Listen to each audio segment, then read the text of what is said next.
All right, welcome to 8-Bit Heroes Presents. I don't remember the name, Curtis. That was real quick. God, just like that. Just all right. Welcome to 8-Bit Heroes Presents Heroic NPCs. That's narcissistic character. What is it? Oh, man. Okay. I hope we have viewers. Welcome to 8-Bit Heroes Presents. God, God, I'm writing it down. What are we calling this? Here. Heroic NPCs. This is all staying in. Player characters. Okay. Welcome to 8-Bit Heroes Presents. Welcome to 8-Bit Heroes Presents Heroic NPCs, Narcissistic Player Characters. I'm Billy, and in the upper left-hand corner, you have Curtis. Say hello, Curtis. God. This is the podcast where we build a D&D adventure from scratch. Will it be good? Probably not. Will that stop us? Certainly not. Today we're gonna pitch ideas to each other, and we're gonna decide on the first campaign that we're gonna write.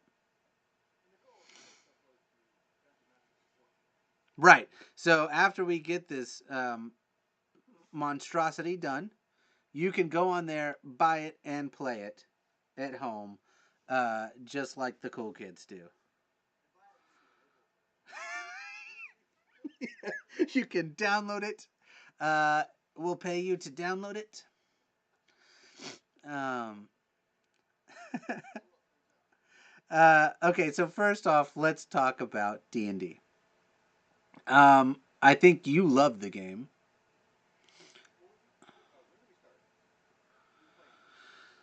6 years for yes, and we play. We meet what 4 times a year and play extended. Uh, yeah, we play weekends of stories. Mostly you've created, a few I've created.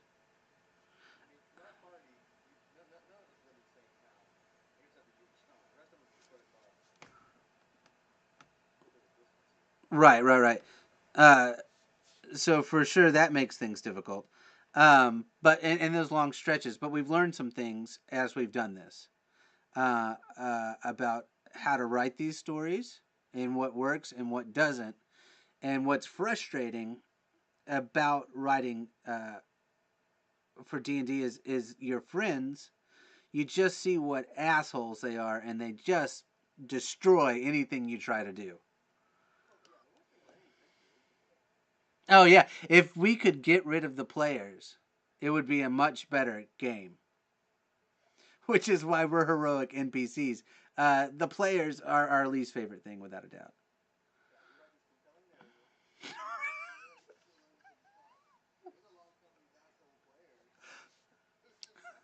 I just looked up the word compelling.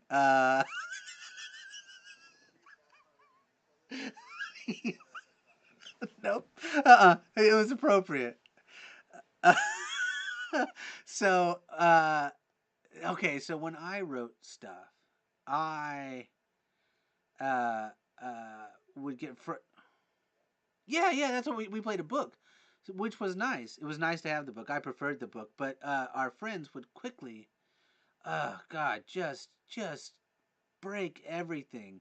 They were hateful to townspeople, or they didn't want to go to a town.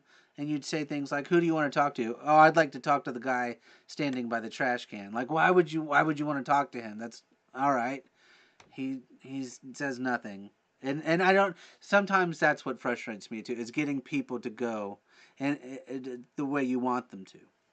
And I guess they don't have to.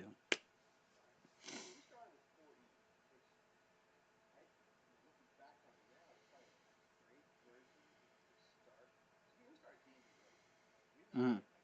Mm-mm. Mm-mm. Right. It-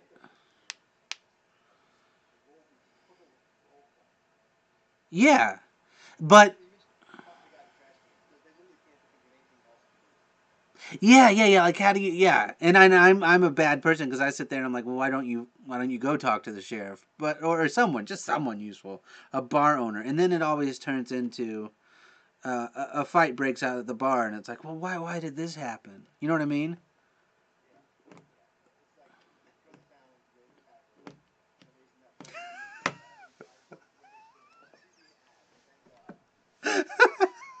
Because I mean, I don't. Yeah, it's such a thing. Everyone goes there, and it's so that's my frustration. So as I write these and I pitch you ideas, it's ideas that are born from the frustration over the years. Um,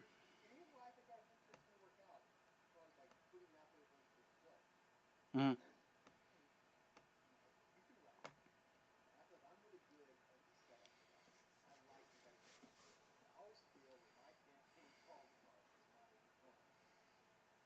I don't. Well, your backstories are amazing. You build a world.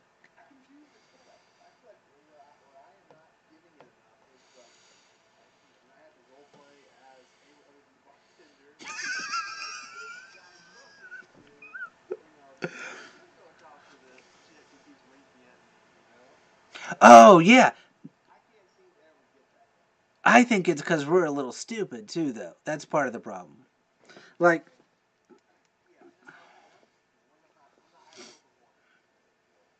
Like sometimes I'm thinking like we are playing this just how he wants us to. Like we're going right down the road, and then I look up and you seem confused and frustrated by the choices we just made. And I'm like, man, I really thought that was what he wanted. So I try to please sometimes. Um,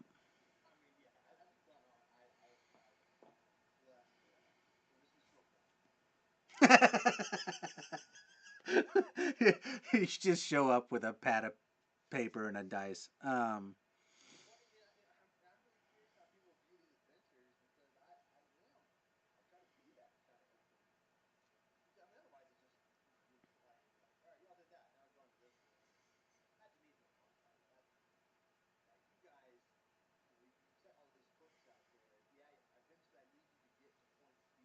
Mhm. Right.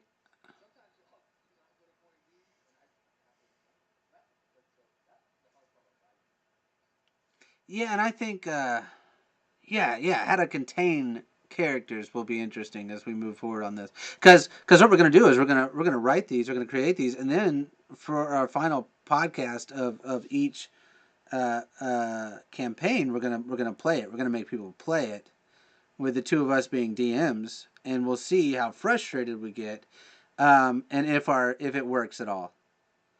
I mean, we could design this for four straight podcasts. On the fifth podcast, we go to play it to see if it works, and it just falls apart. We've created just garbage.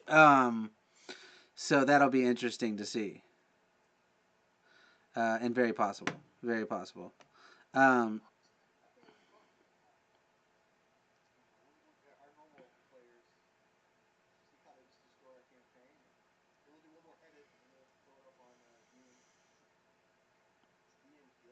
yeah, we'll put it in the notes. We'll put it in the show notes. Um, okay, so here's our plan, Curtis. Each dmsguild.com. Here's the plan. So we've each got some stories to pitch, and our stories have titles. So we're gonna alternate back and forth. First, you give the title, and from your title, I will try to guess what your story is about, and then yeah, and then you'll tell me what it's really about, and then we'll switch.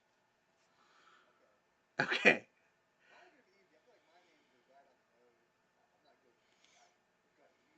Okay. My first one is called the Economicon. Let's break it down. Break it down by name. What do you think? Right. Necronomicon. And Cthulhu, who the guy Lovecraft, yeah. But Army of Darkness, yeah, yeah. I wasn't either. I'm just nerdy enough to know of it's in the nerd brain. So yeah, Economicon. You're right down there. So where would you go with that? What do you? Oh, because I always make accountants. That's my character class.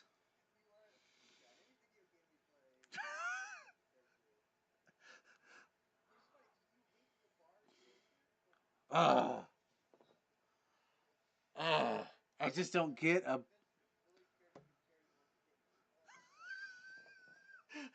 He's not. If that would mean I put shit in strength, it's more like Billy's character can flip a coin heads 1,000 times in a row. Like that's not a helpful fucking skill.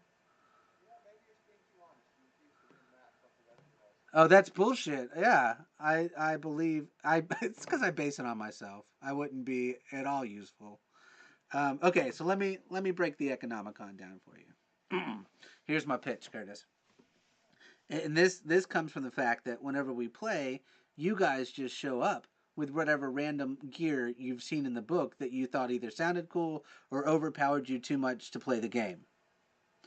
And I think this is a common problem, and I'm going to solve that problem for all the dungeon masters out there that characters have just ignored money, put on whatever clothing they found, and swear to God it was at the Urban Outfitters they stopped at the last village. Yeah, they were selling plus 3,000 flying armor. Um, okay, so here's how it works: your characters wander into town, and this town used to be prosperous, but now it's a real shithole. Uh, and through their adventures, they find just a quick side story, a quick adventure. I think it's going to be a big adventure.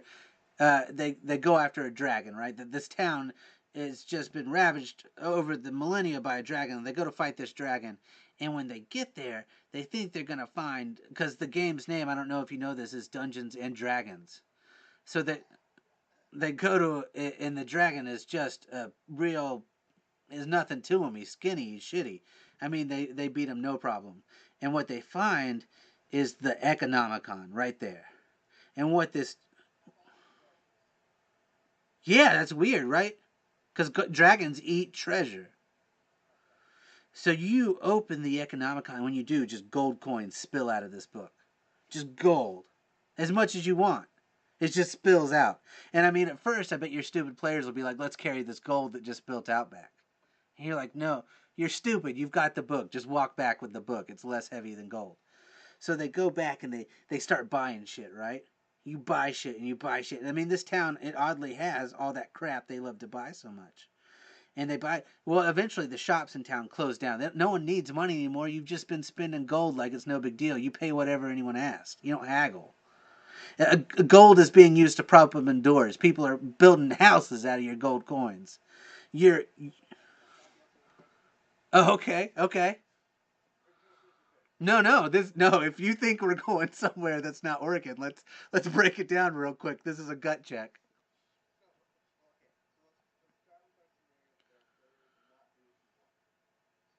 Whoa. Okay. I'm sorry. Go on. Go on.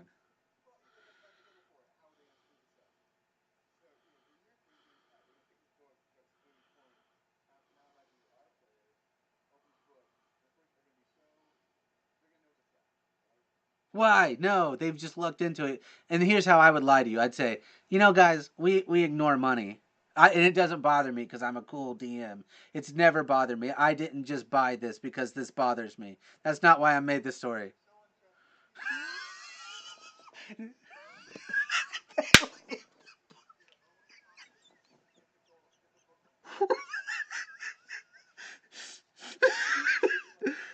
I'm okay with that because now that's fine. A lesson's been learned. Greed. Oh no. Okay, you do checks on a book. So roll your dice, Curtis. Tell me what you roll. It gives you all the money you want. Roll your dice again. Roll your dice one more time. Oh, only a 15? You're 15, you're almost 100% sure this will give you all the money you want. Okay. Yeah, and no. I mean, you are decked out in the nicest shit ever, right? You've bought yourself a mansion. where you stored your old shit. The town is so rich, everybody's happy. You're almost heroes. You've brought this town out of an economic slump. I mean, they don't realize that you're devaluing currency as you print it from your book. They don't know. They don't know it. They're stupid peasants. They don't get shit. Um, but here's what happens: the economic con giveth, and it taketh. So all the money spent disappears, and everything bought with it that was tangible in this world is now gone too. It is now the economicons. Now, had you rolled on the dragon, Curtis, you would have noticed that was a thin, emaciated dragon because he got all his food from the economicon. Yeah, yeah. And now you're learning something about greed, are you? So now you're naked, all your shit's gone, you got nothing but an angry bunch of townspeople fucking out for you. And now you really got to decide what you're going to do. Are you going to, with your bare fist, beat these poor townspeople to dust and leave?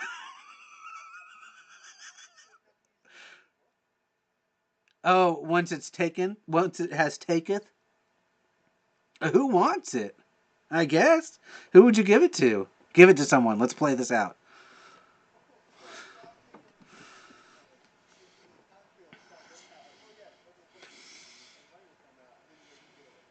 Oh, but they're like, it's where you got the money you gave us, you dick. It's not real money. And then one of them's like, I think if we all have gold, gold's not worth nothing. And he starts to learn about inflation, so you're in trouble. One of them just wised up on the main problem. I can't eat it. I can't burn it. Let's kill him. It's not good. Why do we love gold so much? This is our problem. It's why there's a dragon. What happened to him? Hmm? Hmm?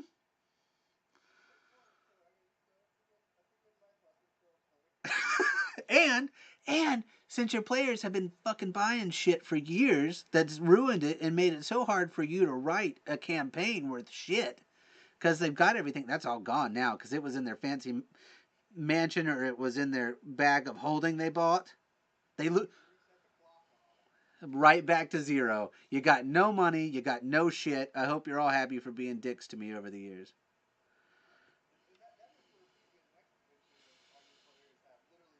You wander into the next village butt naked, and you better hope they didn't buy it off DMS Guild. Because I got three more of these.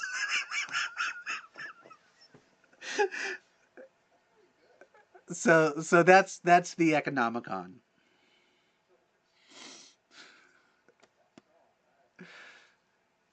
Little life lesson.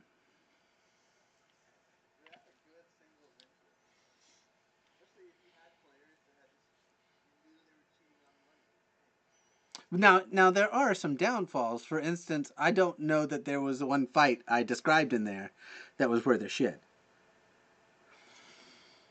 It's really just letting them sit at the table and just think that, oh man, this is great. We're buying everything, and then you're not gonna have friends at the end.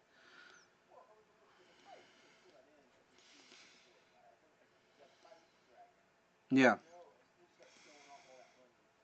Oh, that makes sense. Okay.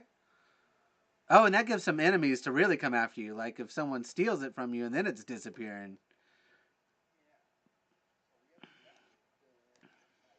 Okay. Yeah, and maybe you make this money. Maybe before it all disappears, you make this money a little more trouble. They start to real. This money's more trouble than it's worth. Well, it's about to not be. It's about to be more trouble than it's not worth. That's what you'll say to them. More trouble than it's not worth, fellas. We'll put clever quips like that in our books for people. Yeah, clever DM quip right here. We'll probably sell those separately. A little a little DLC. Yeah. If you pre-order. Okay, what's yours? What do you got?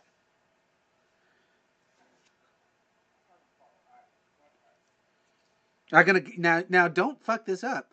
Tell the title, and I get to take a swing. You about messed it up, like I did the title.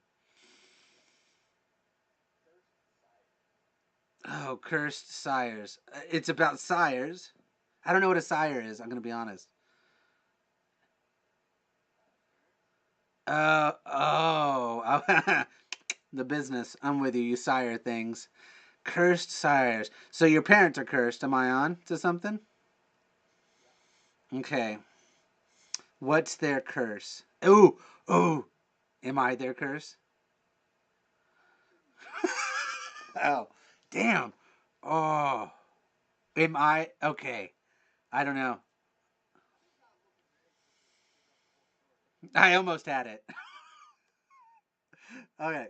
Elevator pitch. Let's do this.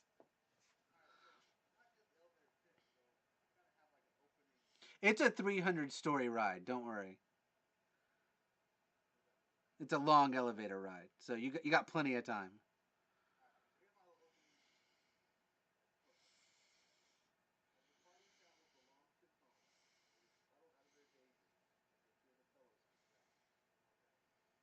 It's the name of the game.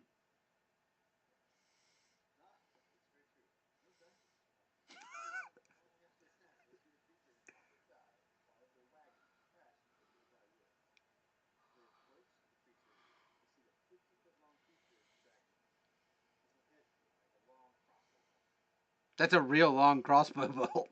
like like from a tower? Like a siege tower. Hmm.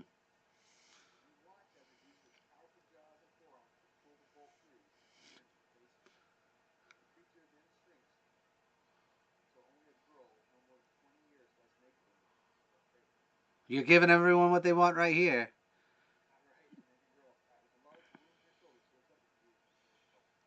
Now, I've played with you assholes before. Let me tell you the dangers of putting a helpless woman in a crater.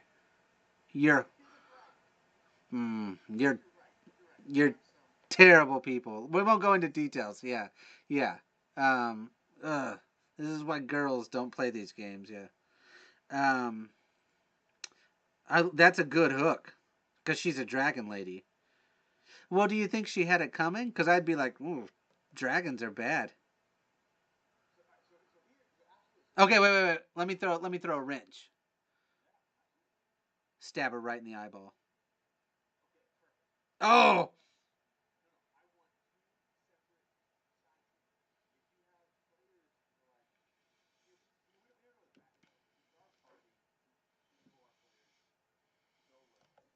Mm, right.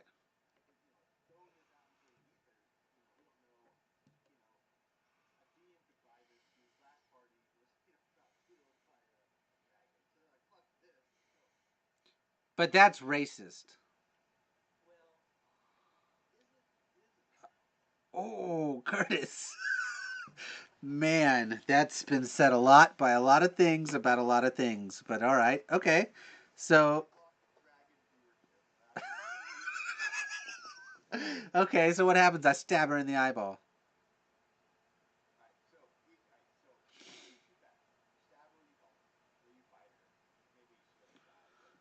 Not only do I stab her, I clean the crime scene. I don't want her kids coming after me. I wipe the prints away. All that good stuff.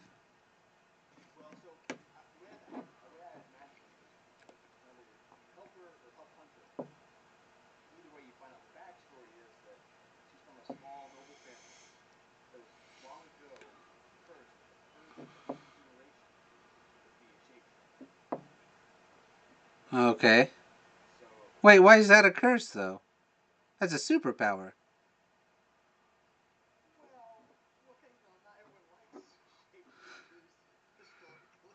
Wait, but how do they know I'm a shapeshifter?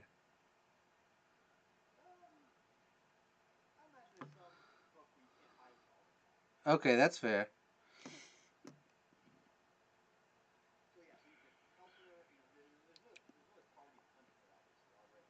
Mm-hmm. Oh yeah, because she was shot down.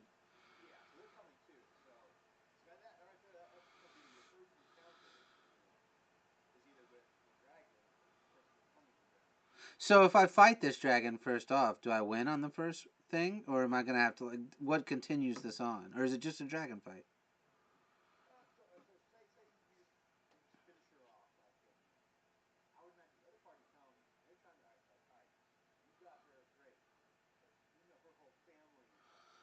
Well, the first of each generation. I'm with you. Okay, so there could be two or three.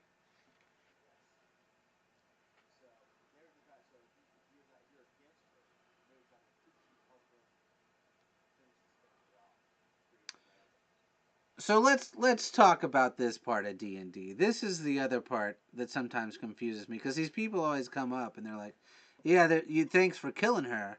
There's three more of her. You should help us." You know what I mean? Why am I so helpful?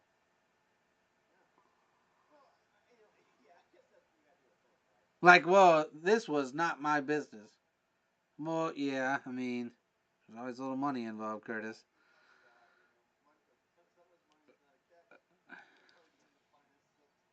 Right?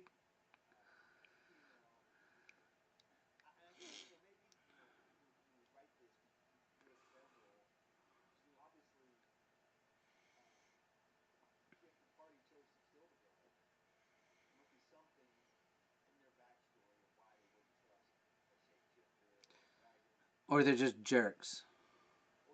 What if we punish people for this?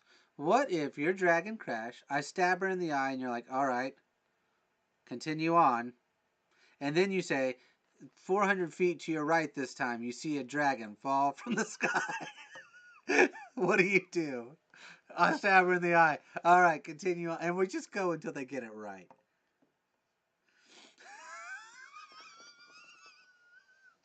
But it blows my mind that they could. Okay, so I either fight her family. Let's say I don't stab her in the eye, and I say, hey, you used to be a dragon. What happened? Why aren't you now? You got shot, and this was a big arrow. Well, she pulled it off before she shrank down.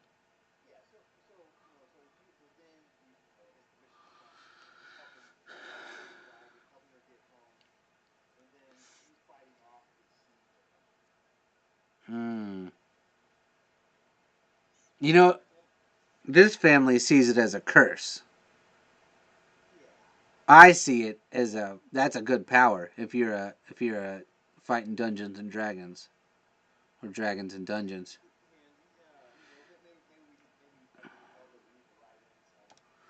Well,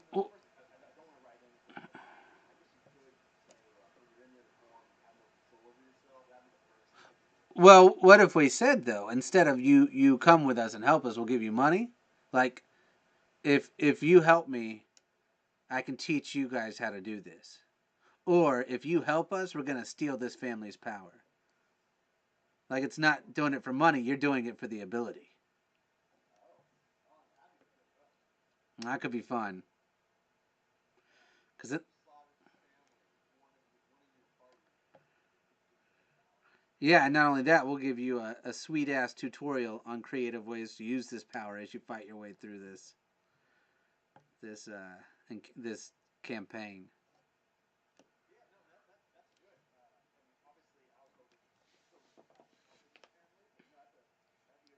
Okay, but even if you help the family, they're like, look, if you help me, I can teach you how to do this.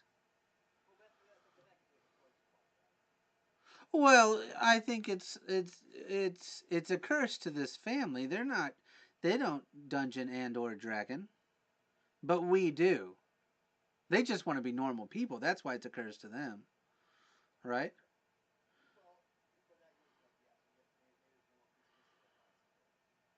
Right, right.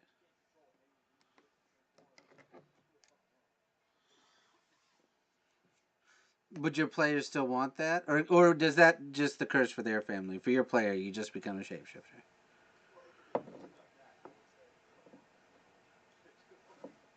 Hmm. True. You're a dragon now. Go be a dragon. Okay, okay, I'm with you. I'm with you. Um,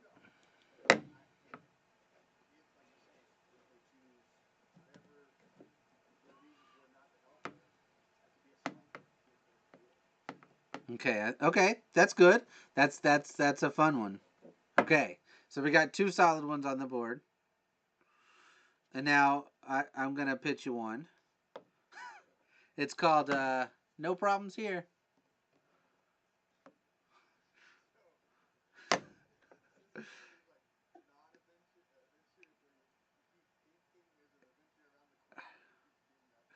Maybe I.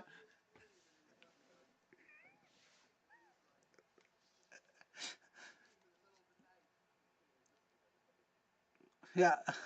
Yeah, I dropped a pot.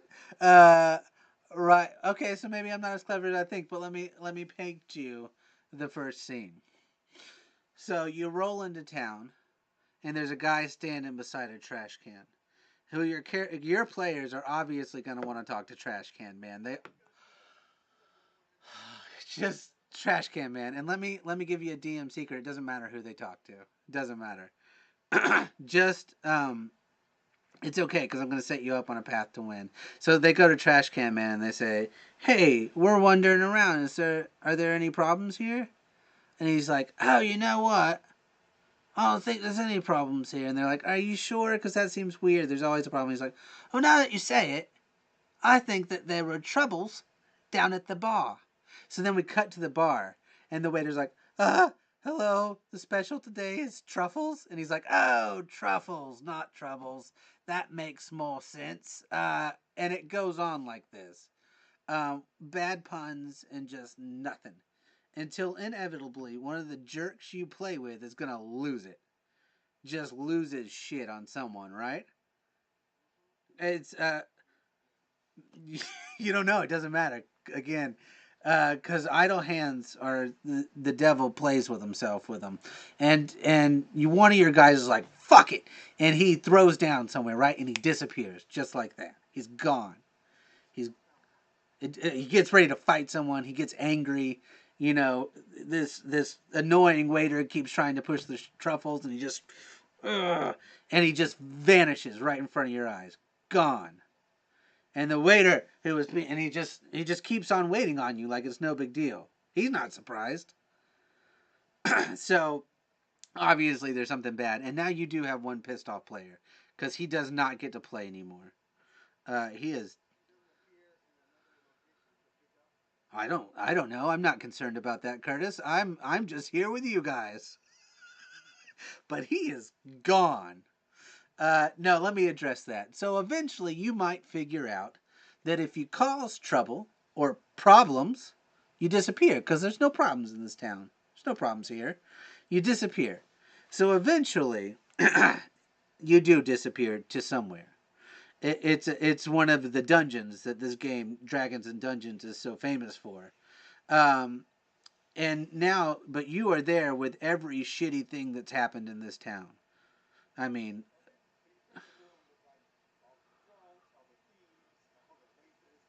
dragons, everything's down here. It's just everything. It's the worst. Anything that's ever tries to cause problems in this town, it's here with you. Now, there's two ways to approach this. I suppose if too many of you end up on the trouble side, you can play it from that end. If there's enough of you on the non-trouble side, you can play it from that side. So if you're on the non-trouble side of things, right, you're still going to need to fight. But as long as you always fight in a way that is appropriate, let's say. So, like, you can't just, oh, you know what, I'm going to cut your throat unless you tell me what's happening here.